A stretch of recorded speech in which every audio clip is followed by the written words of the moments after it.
नाशिकमध्ये सकल जैन समाजानं मोर्चा काढलाय। व्यवहार पूर्णतः रद्द होत नाही तोपर्यंत हा लढा सुरूच राहील अशी भूमिका घेत अशोक स्तंभ ते जिल्हाधिकारी कार्यालय असा मोर्चा काढलाय। यामध्ये हाताला काळ्या फिती बांधून निषेध व्यक्त करण्यात आला आणि जोरदार घोषणाबाजी करण्यात आली। सरकारने अद्याप या प्रकरणात हस्तक्षेप केलेला नाही आणि न्यायालयीन लढा देखील लढण्याची तयारी यावेळेला सकल जैन समाजानं दाखवली आहे। याचाच आढावा घेतलाय आमचे प्रतिनिधी वैभव घुगे यांनी। पुण्यातील जैन बोर्डिंग प्रकरणी नाशिकमध्ये जैन समाजाकडून मोठा मोर्चा काढण्यात आला आहे। नाशिकच्या अशोक स्तंभ परिसर ते जिल्हाधिकारी कार्यालयापर्यंत हा मोर्चा काढण्यात आला आहे।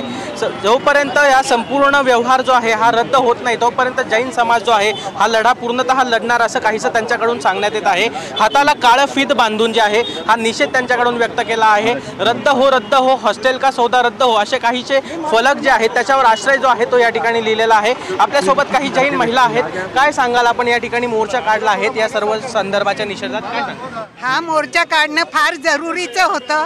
जैन लोकांना भयंकर त्रास दिला जातोय सध्या आणि जी ट्रस्टची जागा आहे, मंदिराची जागा आहे, ते कोणालाही तो विकण्याचा अधिकार नाहीये आणि ही जागा कायम ट्रस्टचीच राहिली पाहिजे आणि त्याच्या करता आम्ही शेवटपर्यंत प्रयत्न करणार। आता जरी अंशतः आम्हाला मिळाला असेल, थोडंफार त्यांनी कबूल केलं असेल, पण जोपर्यंत ते कोर्टात जाहीर होत नाही, ते आमच्या नावावर होत नाही तोपर्यंत आम्ही हा लढा सोडणार नाही। जय जिनेंद्र। खरं तर जोपर्यंत सरकार या ठिकाणी हस्तक्षेप करत नाही आणि हा व्यवहार जो आहे तो पूर्णतः रद्द करत नाही तोपर्यंत जो आहे यांच्याकडून हा लढा असाच पूर्ण राहणार आहे। काय सांगाल, आपण देखील या ठिकाणी सहभागी झाला आहे? मला असं वाटतं सर्वात अल्टिमेट गोल आपला जो आहे ना तो HNDचं नाव, HNDच्या ट्रस्टीचं नाव आणि संस्थेचं नाव परत सातबाऱ्यावर लागावं। हे लागेपर्यंत प्रोसिजर जरी लांब असली तरी पण समाजाचा लढा हा चालूच राहील।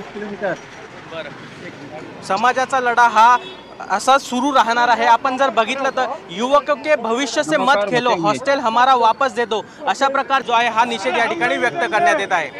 वैभव घुगे, NDTV मराठी, नाशिक।